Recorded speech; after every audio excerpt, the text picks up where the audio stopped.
कौशिककेयः उपरराम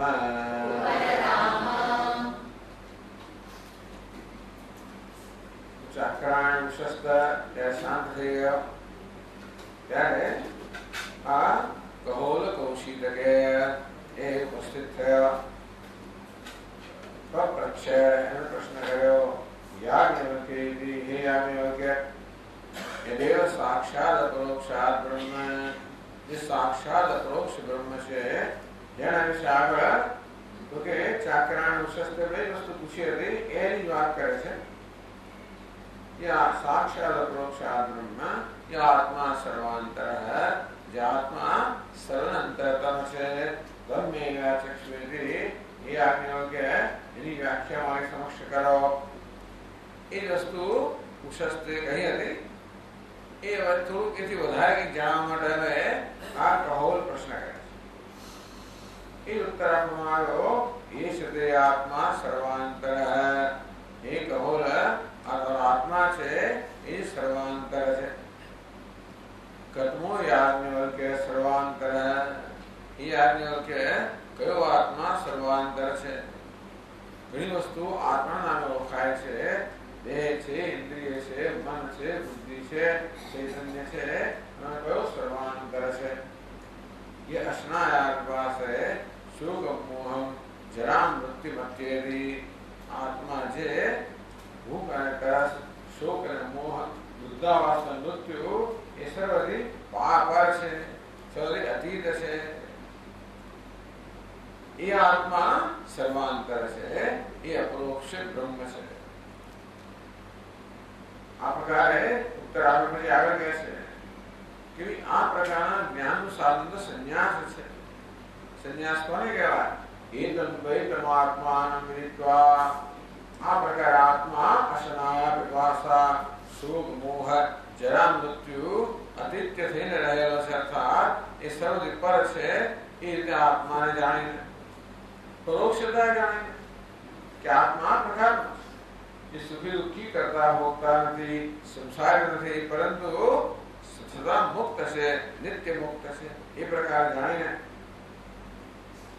ब्राह्मणाय मुमुक्षो पुत्रैषणायास्य वित्तैषणायास्य लोकैषणायास्य वित्ताय पुत्रैषणा पुत्र माटनेषणा वित्तैषणा वित्त माटनेषणा लोकैषणा लोक એટલે કે પૃથ્વી स्वर्ग भू भू भुवस्व लोक वाणी इच्छा आ सर्वથી વિખાય ઉપર ઉઠી જાય છે અત વિક્ષાચર્યં ચરંતી આવી નિષ્ણાઓથી મુક્ત થઈને ટૂંકમાં આત્મા આ પ્રકારનો છે એ ઈશ્વરને મુક્ત કરવા પૂરતું છે જ્યારે જ્ઞાન થાય કે આત્મા વાસ્તવમાં सर्व मर्यादा थी संसार धर्म थी मुक्त है हूँ सर्व संसार धर्म थी मुक्त है नित्य मुक्त है अरे जीवन में प्राप्त करवानुं छे प्राप्तस्य प्राप्त ही जे प्राप्त छे एने जाणवानुं छे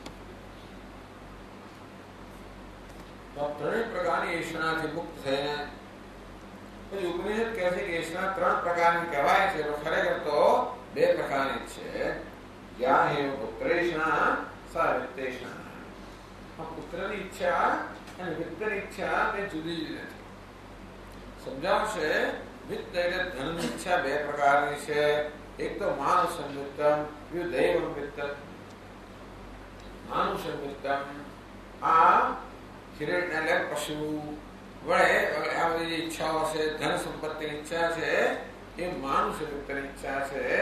અને દેવતાની ઉપાસના જે છે એ દેવ તો કે વિત્ત છે. તો પુત્ર પણ એ અવિત્ત શેને માટે છે? ધન શેને માટે છે? સુખ પ્રાપ્ત કરવા માટે. તો પુત્ર શેને માટે છે? એ બધું સુખ માટે છે. હોવાને કારણે બંને સાધન છે. માટે આ પુત્રેષણા અને વિત્તેષણા એકબીજા કરતા જુદી નથી. બંને સાધનની ઈચ્છા છે. લોકેષણા એ શું છે? સાધ્ય છે. પુત્ર અને વિત્ત દ્વારા જે સિદ્ધ કરવાનું છે એ સ્વર્ગ લોક વગેરે જે છે એ સાધ્યની ઈચ્છા.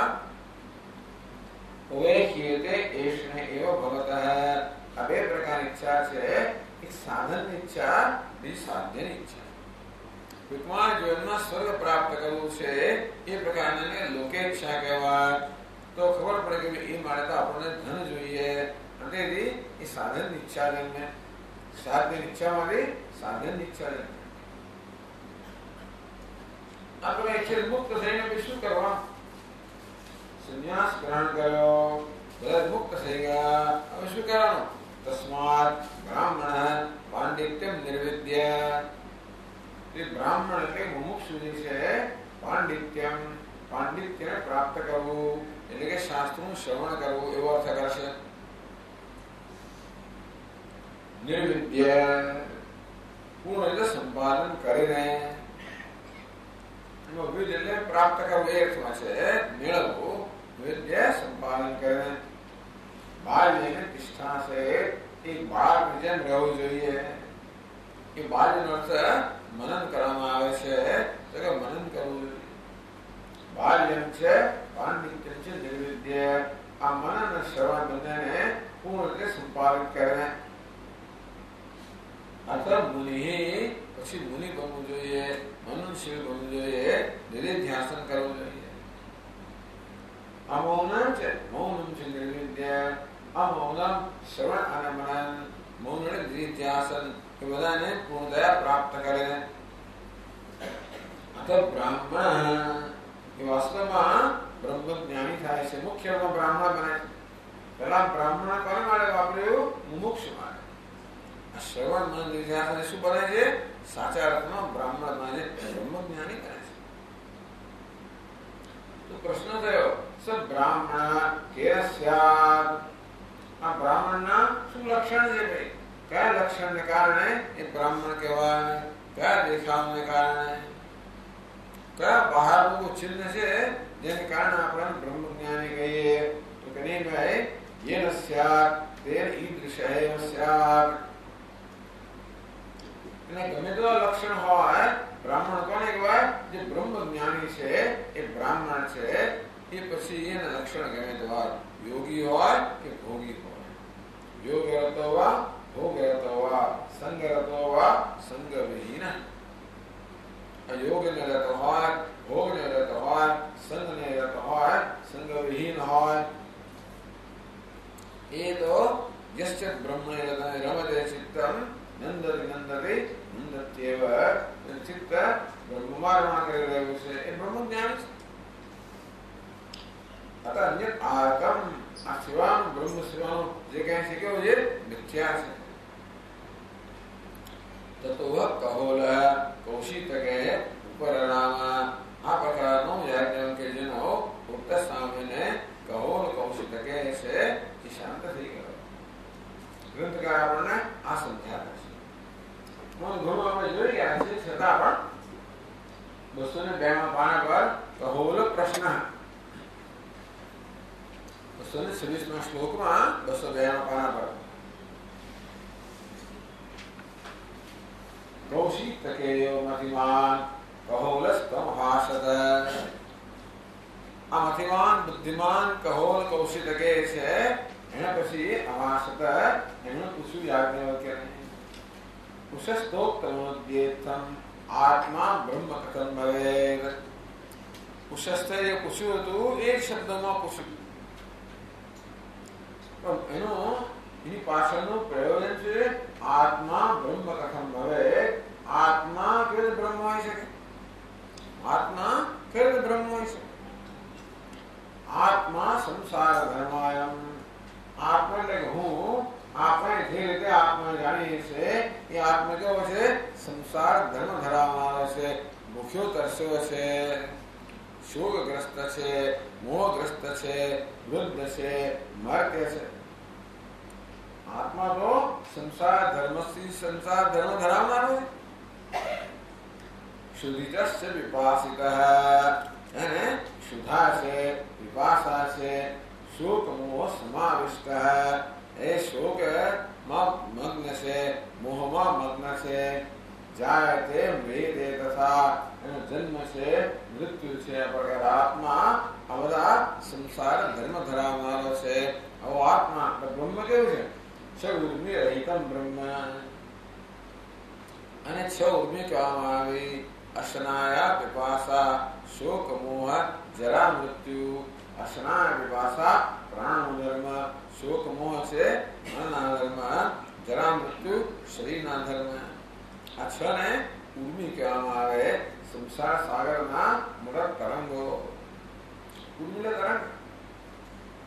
બ્રહ્મ કેવું છે? આ સર્વ અર્થાત આ સર્વ સંસાર ધર્મથી રહિત છે. તો ક્યાં આત્મા આ સંસાર ધર્મ ધરાવનારો, ક્યાં બ્રહ્મ સંસાર ધર્મથી અતીત? આ બંને એક કેમ આવી શકે? તાદાત્મ્યમ જનયો કથમ નૈયાજ્ઞ કે અનુ તાદાત્મ્ય બંને એક કહેતા હોય છે. ઇતિ ઉક્તે, આ પ્રકારે જ્યારે કહેવામાં આવે રહે યાજ્ઞવલ્ક્યો વિતમાહ મુનિપુંગવમ, એ કહોલ કૌશિતકે, જે શ્રેષ્ઠ મુનિ છે, જેને યાજ્ઞવલ્ક્ય આ પ્રકારે કહ્યું: ષડુર્મયો સંત્યત્ર પ્રાણ બુદ્ધિ શરીરગા આત્મન્યેતેન સબ્રહ્મ કથ્યતે વેદવાદિભિઃ. ये कहोले कौशितके, આ છ ઉર્મિ કે ભૂખ અને તરસ, શોક અને મોહ, જન્મ મૃત્યુ, એ તો બધા પ્રાણ બુદ્ધિ શરીરગા. આ ભૂખ તરસ તો પ્રાણના ધર્મ છે. આ શોક મોહ તો બુદ્ધિના ધર્મ છે કે મનના ધર્મ છે. આ જરા મૃત્યુ તો શરીરના ધર્મ છે. એમાં રહેલા છે. આત્મની ન સ્થંતે, આ છ ઉર્મિઓ આત્મામાં નથી. એતેન સ વેદવાદિની બ્રહ્મ કથ્યતે, એ કારણથી વેદવાદી અર્થાત વેદના જ્ઞાતાઓ આત્મા બ્રહ્મ કહે છે. કારણ કે આત્મા પણ આ સર્વ ઉર્મિથી સંસાર ધર્મથી મુક્ત છે. આત્મજ્ઞાનવતામ પુંસામ સંસારો નૈવ બાધક. 203 પાના પર 230 શ્લોક વાંચીશું. આત્મજ્ઞાનવતામ પુંસામ સંસારો નૈવ બાધક. આત્મજ્ઞાન ધરાવનારા જે મહાપુરુષો છે, એમને સંસાર ધર્મ રાખતો નથી. આ શોક મોહ જરા મૃત્યુ ભોગ તરસ તો જ્ઞાની પુરુષને અડકતા નથી. કુતા આત્મને એસસ્યા, તો આત્માને અડકેનો પ્રશ્ન જ ક્યાં? આત્મજ્ઞાની જ્યારે શોક મોહ જરા મૃત્યુ મુક્ત હોય, ત્યારે આત્મા એ સર્વમુક્ત હોય. કહેવાનું શું? સર્વદા બ્રહ્મ રૂપિણ આત્મા. એવું કહ્યું નથી કે આત્માએ બ્રહ્મ બનવાનો હોય. સર્વદા બ્રહ્મ રૂપિણ, આત્મા સદા બ્રહ્મ સ્વરૂપ છે. અંતેથી આ સંસાર ધર્મ એના સ્પર્શમાં કહેવાનું શું હોય? અસંસારિણમ આત્માનમ બ્રહ્માભિન્નમ નિરંજનમ. આપણે કહો છે આ સંસારી બ્રહ્મથી અભિન્ન નિરંજન. બધા અંજન અર્થાત બધી મલિનતાથી મુક્ત. બુદ્ધિ સાક્ષિણમ એકમ તત્, એટલે કે તમે એવં એવં વૈ તમાત્માનં વિદિત્વા, હવે સમજાય. એવં વૈ તમાત્માનં વિદિત્વા બ્રાહ્મણાઃ પુત્રેષણાયાસ્ય વિત્તેષણાયાસ્ય લોકેષણાયાસ્ય યુત્થાય. તો કે છે આ સંસારિણ આત્મા, આત્મા કહો છે આ સંસારી અર્થાત આ સર્વભૂમિ અર્થાત બધા સંસાર ધર્મથી રહિત. બ્રહ્માભિન્નમ, બ્રહ્મથી અભિન્ન છે, બ્રહ્મ સ્વરૂપ છે. નિરંજનમ, સદા શુદ્ધ, નિત્ય બુદ્ધ મુક્ત શુદ્ધ. બુદ્ધિ સાક્ષિણમ, એ કેવો છે? આ બુદ્ધિ વગેરેનો સાક્ષી છે. સાક્ષી હંમેશા સાક્ષ્યના ધર્મોથી દ્રષ્ટા દૃશ્યના ધર્મથી અસ્પૃષ્ટ હોય. તો આ બધા ધર્મો જે છે એ તો શરીર પ્રાણ બુદ્ધિના છે, એ દૃશ્ય છે. આત્મા સર્વ સાક્ષી છે, દ્રષ્ટા છે, માટે આ સર્વ સંસાર ધર્મથી મુક્ત. તમ વિજ્ઞાય આત્માને આ પ્રકાર જાણીને દ્વિજોત્તમા વામદેવ સમાહ પૂર્વે પ્રવ્યજંતિ ગતૈષણાઃ. આ પ્રકારે આત્માનું જ્ઞાન પ્રાપ્ત કરીને સર્વૈષણા મુક્ત થયેલા વામદેવ વગેરે મહાપુરુષો પ્રવ્યજંતિ એ વખતે ચાલી નીકળ્યા. આપોઆપ સંન્યાસ ગ્રહણ કરે. કેમ નામ સંન્યાસ?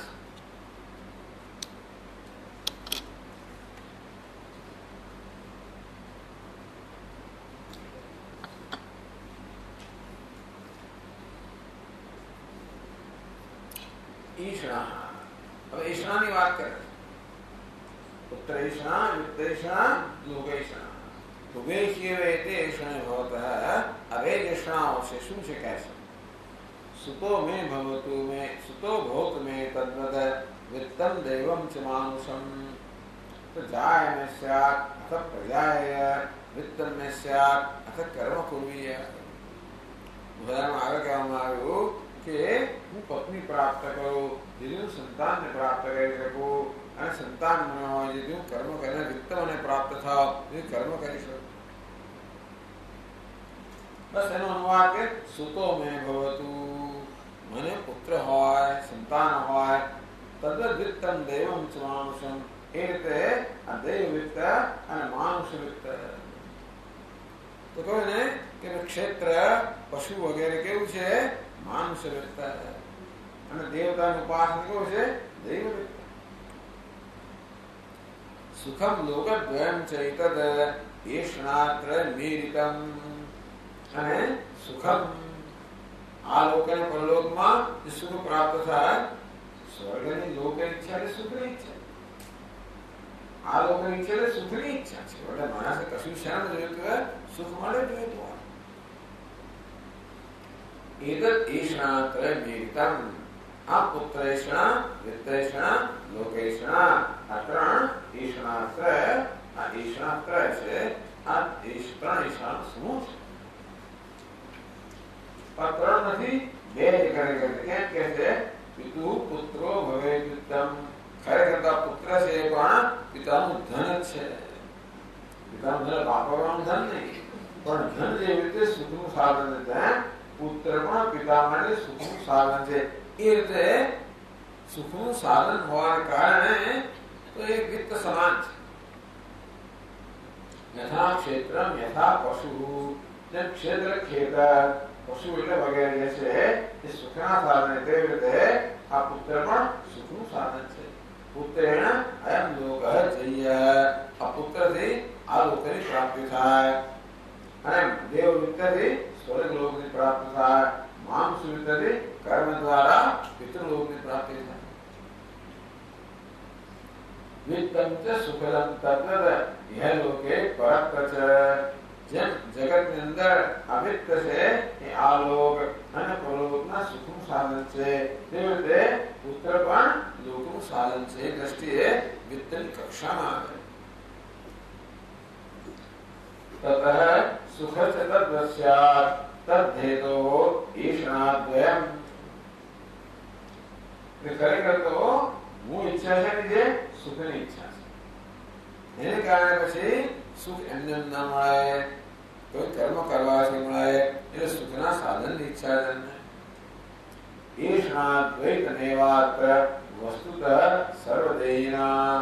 તેથી બધા લોકો વાસ્તવમાં બે પ્રકારની ઈષણા છે. એક છે સાધ્યની ઈષણા, બીજી છે સાધનની ઈષણા. એક છે સુખની ઈષણા, બીજી છે સુખના સાધનની ઈષણા.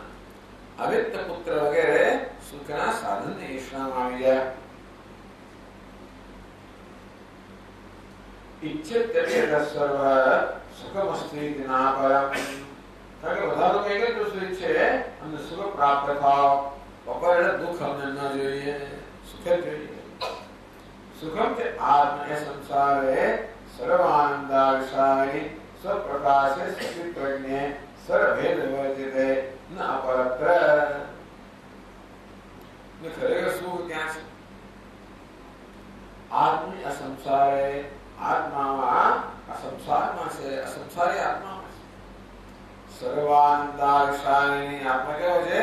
સર્વ આનંદ અતિશય, એટલે જે અનંત આનંદ સ્વરૂપ સંસાર પર છે એ આત્મામાં સુખ છે. કેવો સ્વપ્રકાશ છે. આ શું બોલે છે? સ્વપ્રકાશ છે. એટલે એવું નથી કે સુખને ઉત્પન્ન કરવાનું હોય, સુખને પ્રકાશિત કરવાનું હોય. એ સદા છે, સ્વયં સિદ્ધ છે, સ્વપ્રકાશ છે. વૈજ્ઞાનિક જ્ઞાન સ્વરૂપ છે. સર્વભેદ વિભાજિત, બધા પ્રકારના ભેદથી અદ્વિતીય સ્વરૂપ આત્મા એમાં જ આ બધું સુખ છે. ન પરત્ર અન્યત્ર અનાત્મામાં નથી. યત સર્વ ઉદર કે દુઃખદમ સ્મૃતા, કારણ કે અનાત્મા છે અને એ પરિણામે દુઃખ આપનાર છે.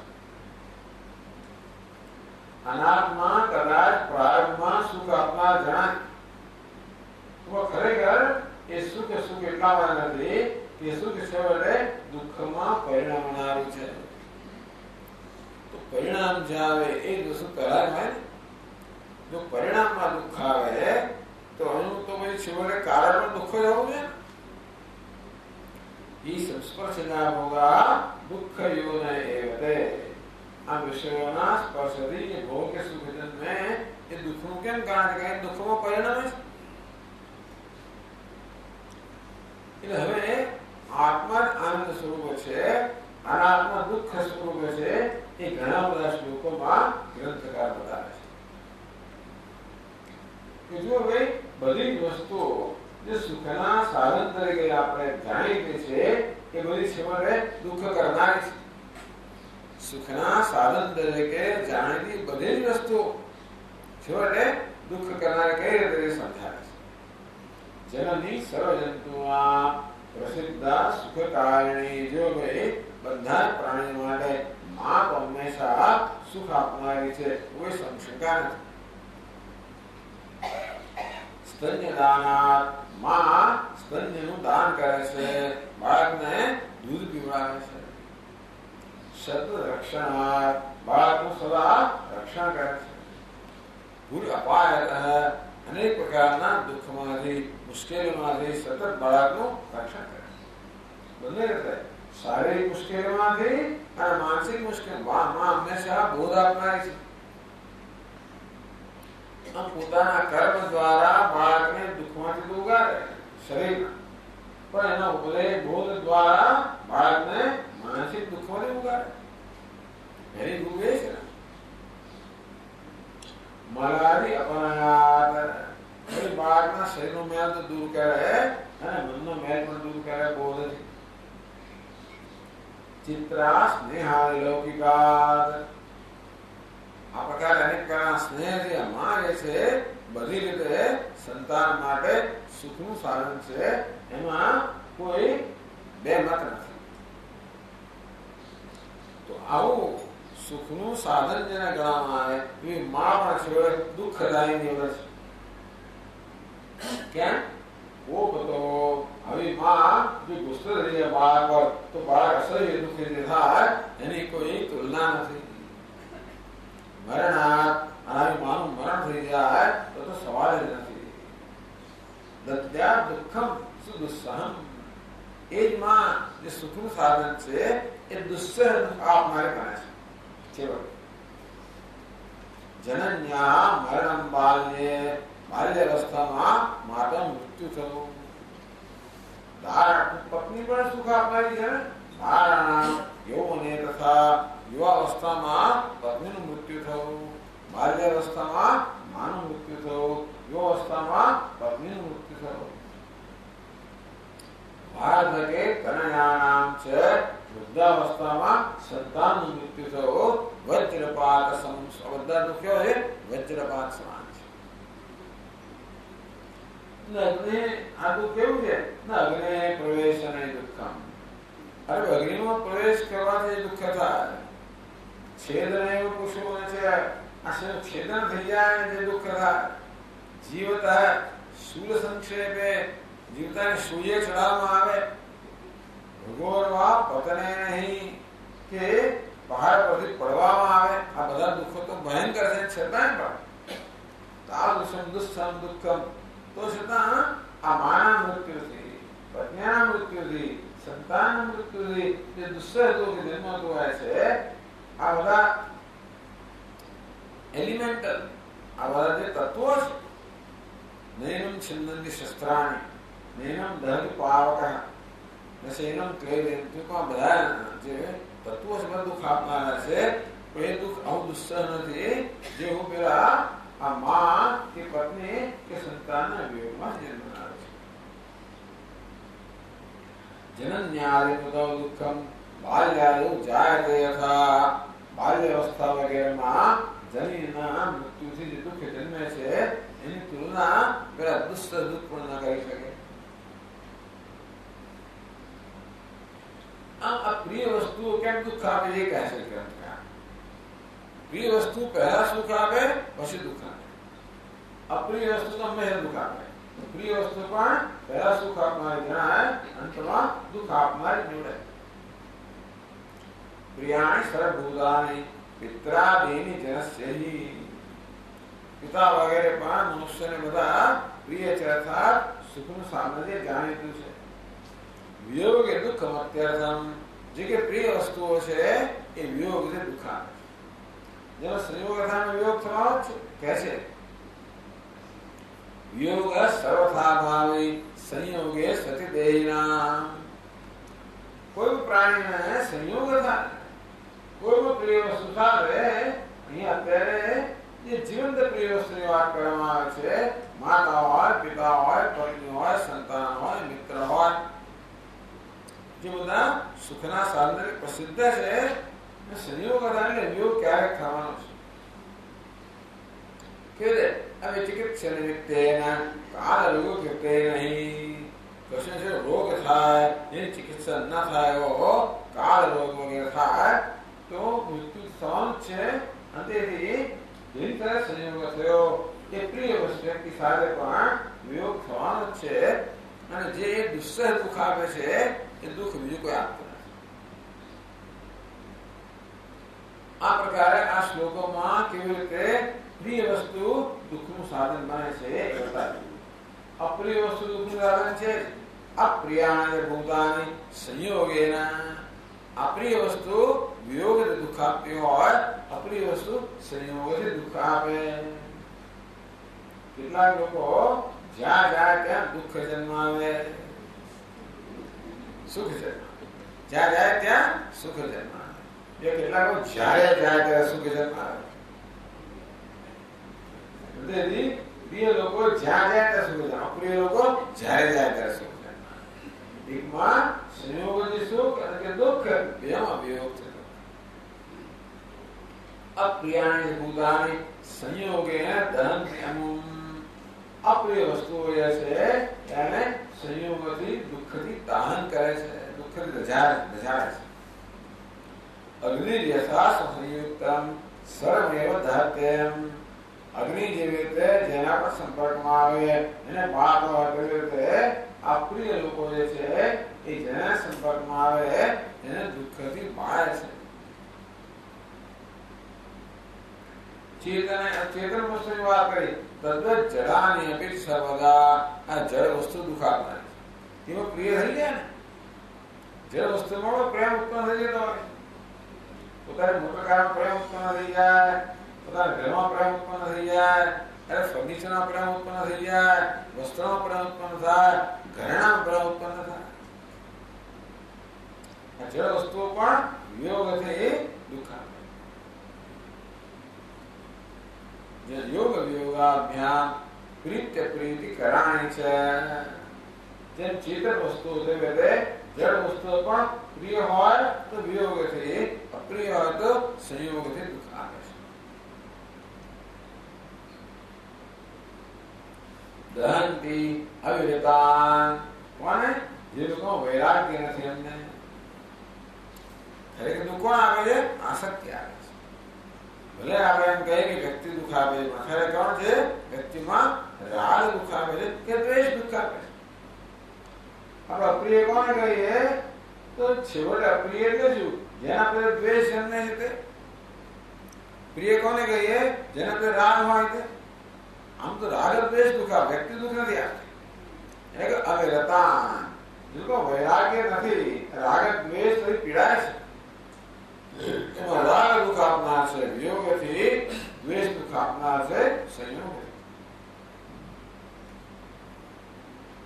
શલભાન પાવકો યથા, અગ્નિ જેવી પતંગિયાઓને દુઃખ આપતો હોય, બાળી નાખતો હોય, એવી રીતે આ રાગ દ્વેષમાં સતત બાંધવાના છે.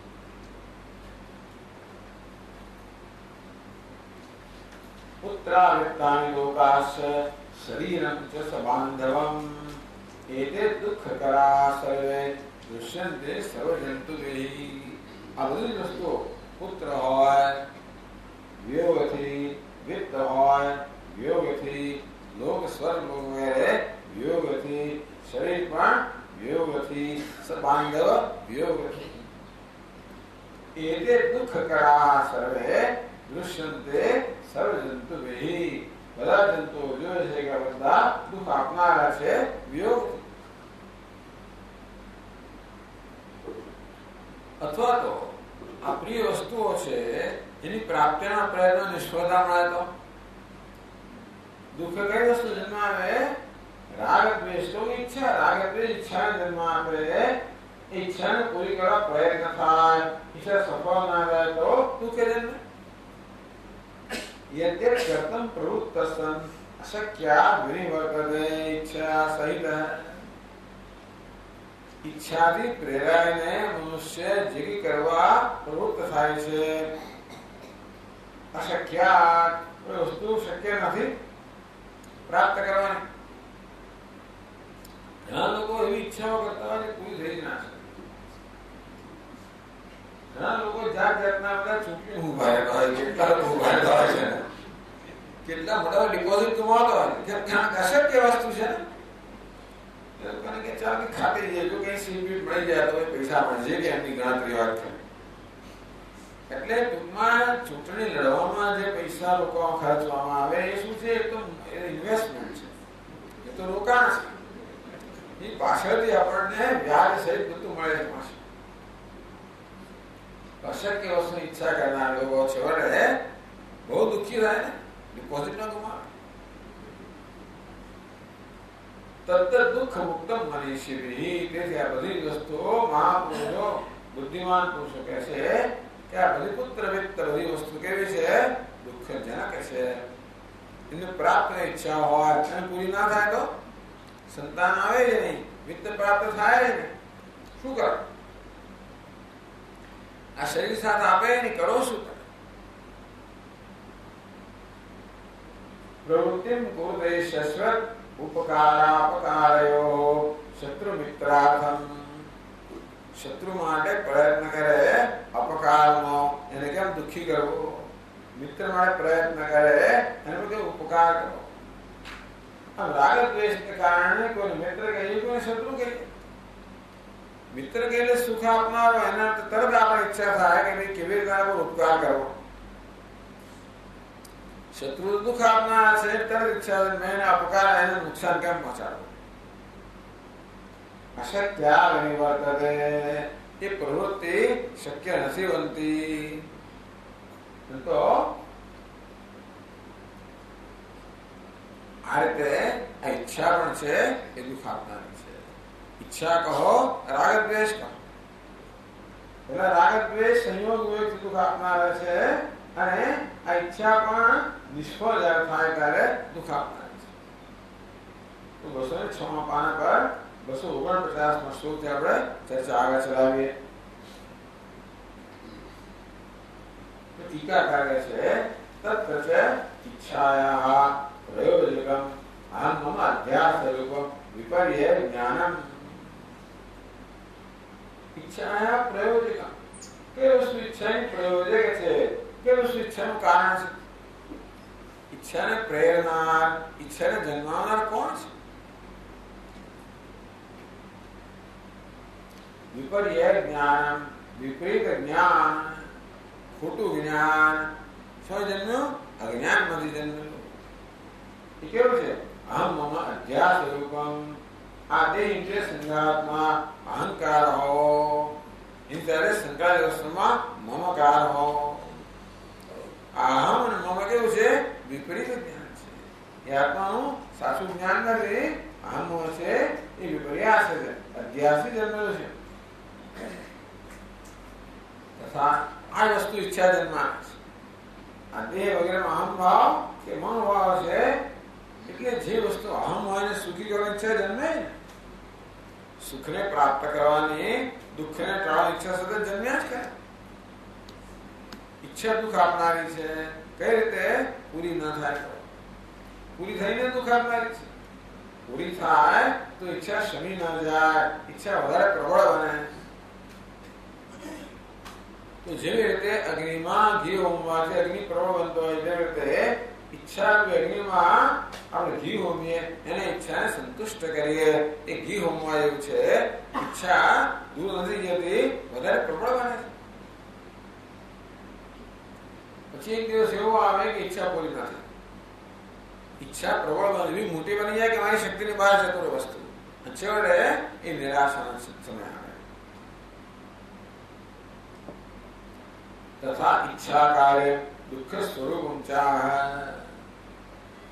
અને ઈચ્છા બધા દુઃખની જનની છે. અને ઈચ્છાના પરિણામ શું આવે છે? દુઃખ જન્મે છે. ઈચ્છા કાર્ય દુઃખ સ્વરૂપમ છે.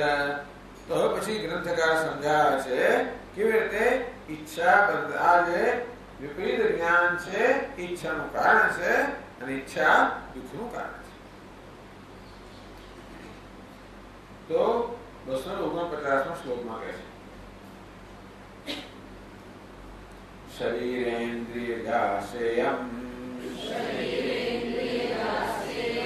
ક્વચિત્વાપી સુતા નિજા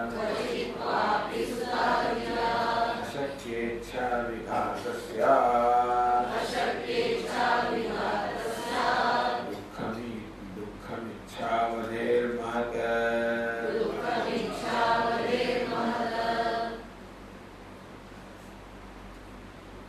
શરીરેન્દ્રિયાસાયમ ક્વચિત ક્વાપી સુતા નિજા.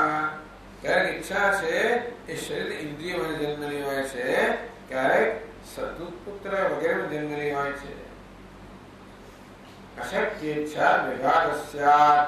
ઘણી ઈચ્છા અશક્ય હોય છે. અશક્ય ઈચ્છા જે છે વિઘાતસ્યાત, એ છેવટે એના પર આઘાત થવાનો છે. અશક્ય ઈચ્છા એટલે ઈચ્છા પૂરી ના થઈ શકે, છેવટે એમાં નિષ્ફળતા મળવાની છે. દુઃખમ ઈચ્છા વધે અવધે મહત. એમાંથી મહાન દુઃખ જન્મે છે. તો ટીકાકાર સમજાવે છે, સાયમ અશક્ય ઈચ્છા. તો આ સંયમ છે અશક્ય ઈચ્છા. સાયમ અશક્ય ઈચ્છા. અશક્ય ઈચ્છા વિઘાતસ્યા. અશક્ય ઈચ્છા એટલે શું? જે પૂરી કરવી શક્ય નથી એવી ઈચ્છા હોય છે, એ હોય ગરીબો પૂરી ના થાય. બધા ગરીબો લોકોની ઈચ્છા નહીં થતી. ધનવાન લોકોને જેમ મોટા ગાડા બેસવાની ઈચ્છા જન્મે, જાત જાતના અલંકારો કરવાની ઈચ્છા જન્મે, બધા સારા રાજા ત્યાં સારા વસ્ત્રો, તેમ બધા ગરીબોની ઈચ્છા જન્મે. તો ખરેખર ના જે ચલાવેલો જુદી વાત, ઈચ્છા તો જન્મે ને. એ તો મોટા ગાડાનું નામ નથી કહેવાનું, તો ઘરેણા આપણે નામ નથી કહેવાનું, ખુશ થવાનું છે. એને પણ ઈચ્છા છે જ, પણ એ કેવી છે? અશક્તિ ઈચ્છા.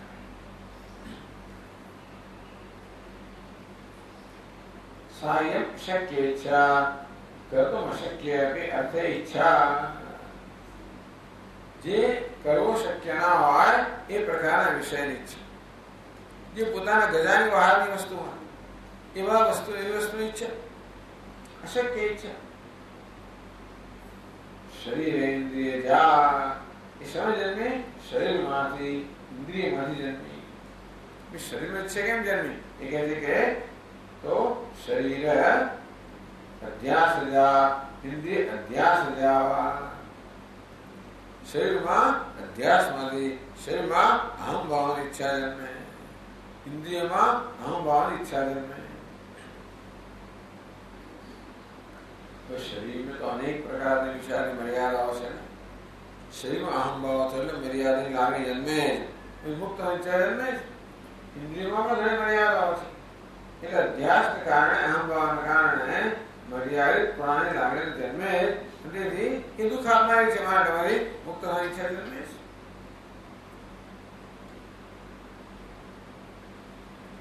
વાપી પુત્રચિદ સુતા વિષયગમ विषयक ममत्व अध्यास जा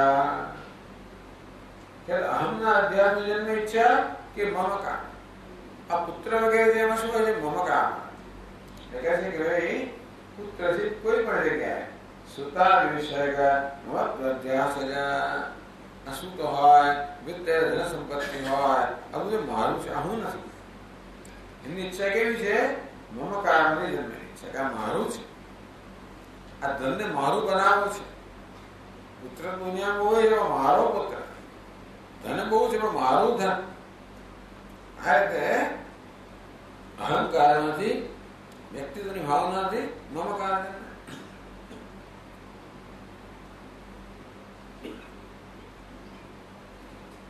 અહમ અભિમાનેન અશક્ય ઈચ્છામિ કુર્વન્તિ અંતેથી લોકો અશક્ય ઈચ્છાઓ કરે છે જે ક્યારે पूरी सारी संभावना थी।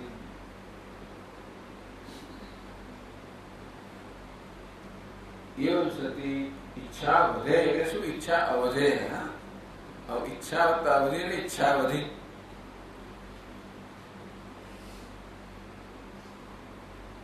आप इच्छा ની अवधि એટલે સમજાવે એક ટીકાકારનું સરસ દૃષ્ટાંત છે। अवधि કોને કહેવાય? कुद्या अश्व पतते एक दीवार है कोट है कोट અને ઘોડાને કૂદીવા માટે ના કૂદી શકે બહુ ઊંચું હોય ઘોડા માટે રાણા પ્રતાપ એના ઘોડા તો ગમે તે કાંગરા કૂદી જાય છે और सामान्य રીતે દરેક ઘોડાની મર્યાદા કે કોટ કૂદી ના શકે કે કૂદ્યા દશ્વ પતતી આમ કૂદવા જાય છોડ બિચારો પડે એ દીવાલને શું કહેવાય એની અવધિ કહેવાય કોની અવધિ આ ઘોડાની એની મર્યાદા આવી ગઈ આ દીવાલ જે છે એ શું છે આ ઘોડાની મર્યાદા છે ઘોડો દીવાલને ઓળંગી શકતો નથી તત્ર આરોઢું અશક્યમ કુડ્યમ યથા અવધિ વિભાગ આશ્રયત્વાत् જેવી રીતે આ દીવાલ જે છે એ ઘોડા માટે અવધિ બની ગઈ અને વિભક્ત એક બાજુ રાખ્યો બીજી બાજુ ન જવા દીધો तथा इच्छा स्वकार्य द्वारा जब आरंभ आवश्यकता स्वयं अशक्य पदार्थ इच्छा अवधि कोई पदार्थ इच्छा ने अवधि बनी है जेमा दीवाल छे ए घोड़ा ની अवधि बनी गई कहते घोड़ा ની मर्यादा बनी गई घोड़ा ने कूदी शक्यो नहीं तेम कोई पदार्थ पर इच्छा ने अवधि बनी गया जो पदार्थ जे मैंने इच्छा में जन्मावे करो प्रोजेक्ट क्यारे पूरी શકવાની નથી સ્કૂટરના ખાવા પડતા હોય અને મર્સિડીઝ કાર ઈચ્છા જલ્દી કા ટીઓ બાજુ આમ ત્યાં જાય તેમ ઈચ્છા થઈ એટલે ઈચ્છા છે અશક્ય છે એટલે ઈચ્છાની અવધિ જેમ દિવાલને ઘોડાની અવધિ કહે તેવી અશક્ય પદાર્થ કેવો છે ઈચ્છાની અવધિ છે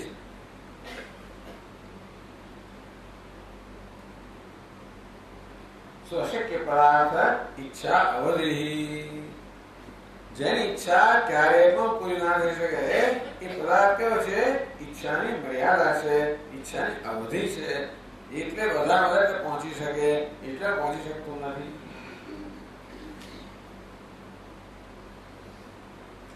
बुद्धिकृत अपादान तस्मात् जातः इच्छायाः वैयर्थ्यात्मको विघातः अशक्य इच्छा विघात स्यात् अशक्य इच्छा विघात अशक्य इच्छा समझावे इच्छायाः तस्मात् जातः इच्छायाः वैयर्थ्यात्मको विघातः। इच्छा व्यर्थ गई, એને કારણે આઘાત થયો ઈચ્છા પર, એની ઈચ્છાને વિઘાત કરવામાં આવ્યો તો દુઃખમ મહાન દુઃખમ ઇત્યર્થઃ। એને કારણે મહાન દુઃખ આપણે નિરાશ થઈ ગયા। ઈચ્છાને બહુ આશા રાખી હોય, ખૂબ પ્રયત્ન કર્યો, હમણાં પૂરી થશે, હમણાં મળશે, હમણાં આવશે,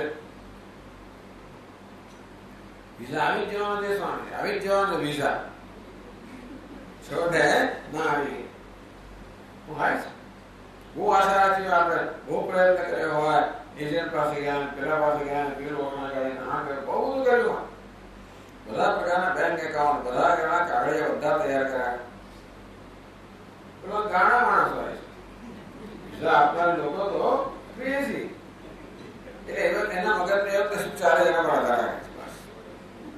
બરાબર ના પડે ના જ પડે, જે હોય ના પડે, ના પડે બધા ના પડે, કોઈ વ્યવસ્થા હોતી નથી, તમારું નસીબ પર આધાર રાખે છે, તમે ક્યારે જઈ ચડ્યા, ભલ ભલાને વિઝા મળી ગયો છે, ભલ ભલાને મળ્યો નથી, તો થઈ ગયા, એટલે કેવી થઈ ગઈ ઈચ્છાને વધી થઈ ગઈ આ વિઝા, બીજી વાર તો ના આવી, ત્રીજી વાર તો ના આવી, બધી વાર ના જ આવે, ઘણી વાર બીજી વાર ત્રીજી વાર હા પાસે પણ થાય, એટલે પેલા ત્રીજી વાર તો લમ ત્રીજી વાર આપણે ચોથી વાર પાસે તો મહાન દુઃખ આજે છે એ ઈચ્છા અવધે અશક્ય ઈચ્છા વિઘાત સ્યાત, ઈચ્છા અવધે મહાન દુઃખમ, આ અશક્ય ઈચ્છાને કારણે, ઈચ્છાની અવધિને કારણે મહાન દુઃખ જન્મે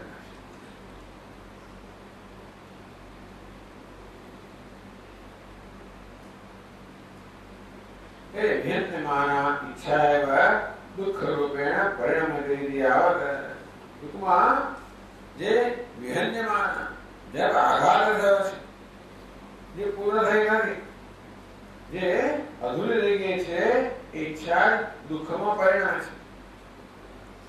જે રાગ છે એ અધૂરી દ્વેષમાં પરિણમે છે, આ ઈચ્છા જે છે એ પૂરી ન કરે, અધૂરી રહેલી ઈચ્છા અથવા તો નિરાશ થયેલી ઈચ્છા, અધૂરી ઈચ્છાઓ પણ હજી કઈ આપણને આશા હોય કે પૂરી થાય જુદી વાત છે,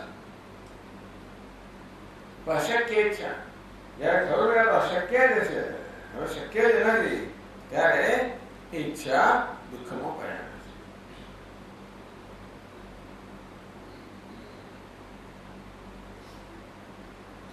આ પ્રકારે ઈચ્છા દુઃખમાં પરિણામે, ઈચ્છા જન્મે છે શરીરમાંથી જન્મી, અહમ ભાવમાં, ઇન્દ્રિયો વગેરે અહમ ભાવ મોહ ભાવ ઈચ્છા જન્મે ને, શરીર ઇન્દ્રિયો દુઃખ આપનારા છે, છેવટે એ છેડમાં અહમ ભાવ થયો ને તો ઈચ્છા જન્મે ને, તો ઈચ્છા પૂરી ના કરે તો દુઃખ થયું ને, આ રીતે એવો અનર્થ પ્રયોજિકા શરીરાદય, આ શરીર ઇન્દ્રિયો સંઘાત એ કેવો છે અનર્થનું પ્રયોજક છે।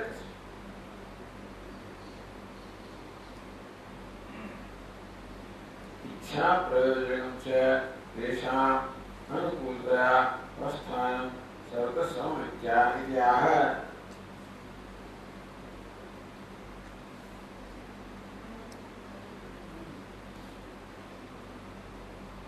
ઈચ્છા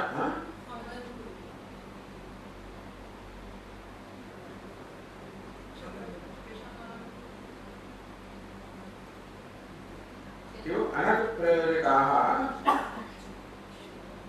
शरीरादयः इच्छा प्रयोजकं च तेषाम् अनुकूलतया अवस्थानम्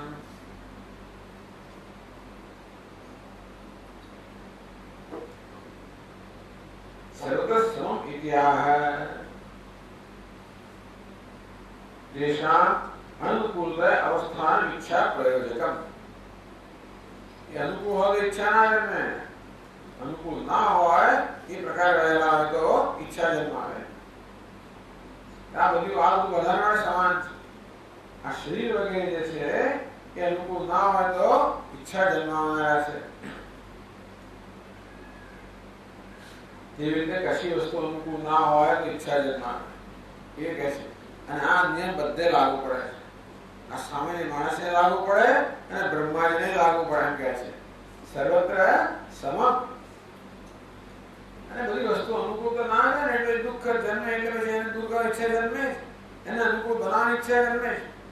વસ્તુ અનુકૂળ ના હોય તો એને અનુકૂળ બનાવવાની ઈચ્છા જન્મવાની છે. પ્રતિકૂળ વસ્તુને આપણે સ્વીકારી ના શકીએ. ગરમી પડે એટલે અનુકૂળ બનાવવાની ઈચ્છા જન્મે ને આપણે થાય આપોઆપ. ઠંડી પડે એટલે વળી પાછું કરી આપે. આમ જરાક પ્રતિકૂળતા આવે એ તરત એને દૂર કરવાની ઈચ્છા જન્મે. અહીંયા પ્રતિકૂળતા હોય જ છે, એને કોઈ મુક્ત નથી હોતું. હવે બધા લોકો જે શરીર ઇન્દ્રિય ધરાવવામાં આવ્યા છે એ બધા લોકો ઈચ્છા હોવાની દુઃખ હોવાનું એ વાત કરે છે. પછીના શ્લોકમાં 50 શ્લોકમાં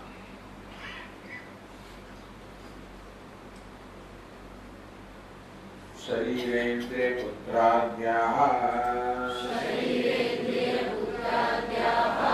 બ્રહ્મણોપીશ્વરસ્ય વા ભવન્તિ સર્વથા સર્વે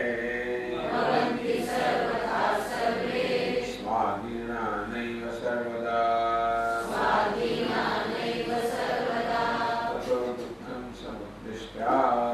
તતો દુઃખં સમુદ્દિષ્ટા ઇમે સર્વે શરીરિણાં.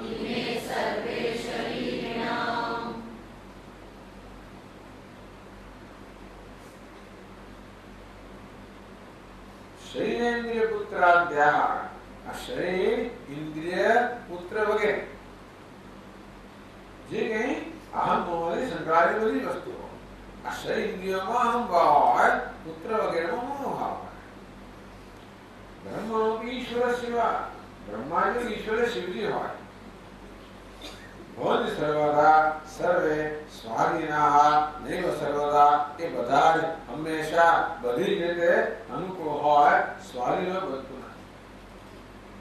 બ્રહ્માજીને પણ આ સનત કુમારો જન્મ્યા એટલે એ સનત કુમારો મારી સાથે સૃષ્ટિ કાર્યમાં જોડાવ તરત ના પાડી દીધી. બ્રહ્માજીને પણ પુત્ર અનુકૂળ હોય એવો નિયમ નથી. પુત્ર એટલે આકાશી વસ્તુ જે હોય પુત્ર સાંભળે દરેક વસ્તુ.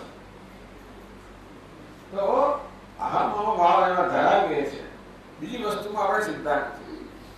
અહમ ભાવ નથી એમાં અનુકૂળતા પ્રતિકૂળતાની ચિંતા નથી. અહમ ભાવ જે ત્યાં અનુકૂળતાની જરૂરિયાત છે અને પ્રતિકૂળતા દુઃખ જન્માવનાર છે. શરીરમાં અહમ ભાવ હોય એમાં અનુકૂળતાની જરૂરિયાત છે. ઇન્દ્રિયમાં મનમાં બુદ્ધિમાં અહમ ભાવ હોય તો અનુકૂળ હોય તો સુખ આપે, પ્રતિકૂળ દુઃખ આપે. ધીરે પુત્ર વગેરે મ ભાવ છે એ અનુકૂળ હોય તો સુખ આપે, પ્રતિકૂળ દુઃખ આપે. આ બધી જ વસ્તુઓ હંમેશા બધાને હંમેશા બધી જ અનુકૂળ હોય એવું બધા બન્યું નથી અને બનશે નહીં. બરાબર. ગાંધી જેવા દીકરા કેવા દીકરા જે હોય ટૂંકમાં કેટલી વસ્તુઓ પ્રતિકૂળ. એ માણસની વાત જોઈએ પણ એને પાછો તો પ્રતિકૂળતા કેટલી. એવી રીતે જેટલું તમે તમારું વિસ્તાર કરે પ્રતિકૂળતા અનુકૂળ બધે વધે, ગમે તો ઓછો વિસ્તાર હતો જ્યાં આગળ અહમ ભાવ છે ત્યાં આગળ પ્રતિકૂળતા હોવાની. સ્વાધીના નૈવ સર્વદા, બધા પોતાને સ્વાધીન હોય. આટલું નાનું પણ પછી સ્વાધીન એવું નથી. આને કહે કે ના અમારે જાતે 40 પડી જાય સ્વાધીન હોય એવું નથી. તતો સર્વે શરીરના દુઃખમ સમુદિષ્ટાય. અંતેથી આ બધા શરીર એટલે કે બધા જીવો માટે, બધા પ્રાણીઓ માટે શરીર ઇન્દ્રિય પુત્ર વગેરે એને દુઃખ કહેવામાં આવે છે. कैसे टीकाकार तेज शरीरादयः हिरण्यगर्भाव पर्यंतम सर्वत्र सन्ति. આ બધા શરીર તો હોય ને હિરણ્યગર્ભ સુધી, કારણ કે જીવ ત્યાં સુધી જીવ કોણ છે? ઉપાધિ છે. હિરણ્યગર્ભ ઉપાધિ હોય અને પછી બ્રહ્માજીને પત્ની હોય, પછી એનો પુત્ર બધું હોય, સંસાર હોય, શિવજીને હોય.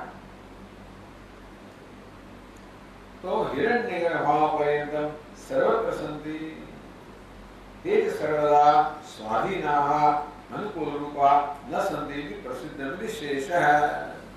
जाणीતું છે પ્રસિદ્ધને ઉમેરવું જોઈએ। જાણીતું છે કે અરે બ્રહ્માંડ ગમે તે હોય એ બધા ઉપાધિ હોવાની, શરીર ઇન્દ્રિય હોવાની, પુત્ર વગેરે હોવાનું અને એ હોય એટલે હંમેશા અનુકૂળ હોય।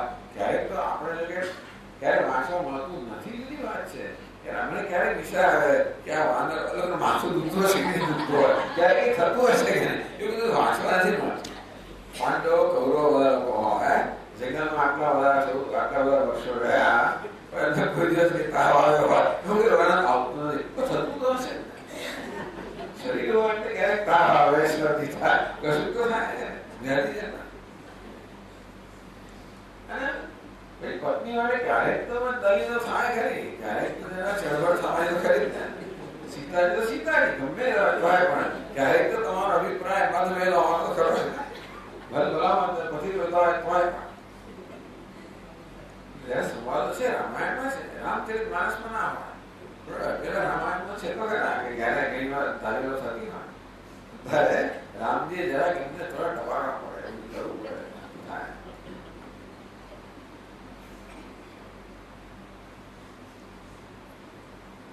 ततः તે કારણથી સર્વથા અનુકૂલત્વ અભાવાદ તેને અહમ ને મમ કહેવામાં આવે છે। હંમેશા અનુકૂળ ન હોવાને કારણે ઇમે શરીરાદ્યા સર્વેપી દુઃખમયુક્તાઃ મારા શરીર ઇન્દ્રિય વગેરે જેમાં અહમ ભાવ છે અને સંતાન પુત્ર વગેરે કે મોહ ભાવ છે એમને દુઃખ કહેવામાં દુઃખનું કારણ છે। એ દુઃખનું કારણ નથી એમનામાં આ કેમ બંધ થઈ ગયું?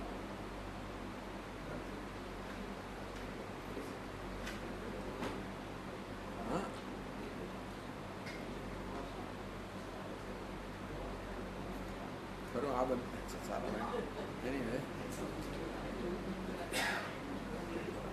એટલે ટૂંકમાં એટલે આ શ્લોક પૂરો થયો છે। ચાલો એટલે દુઃખ નિયુક્તા ખરેખર દુઃખ એમને ન કહેવાય, દુઃખનું કારણ છે। પ્રતિકૂળ બનવા દ્વારા એ દુઃખનું કારણ બને છે। માટે આ અહમ ભાવ છે, શરીર ઇન્દ્રિયો વગેરે નો ભાવ છે, પુત્ર વગેરે એ બધા દુઃખ કહેવામાં આવે। દુઃખયોને એ બધા દુઃખની દુઃખનું કારણ।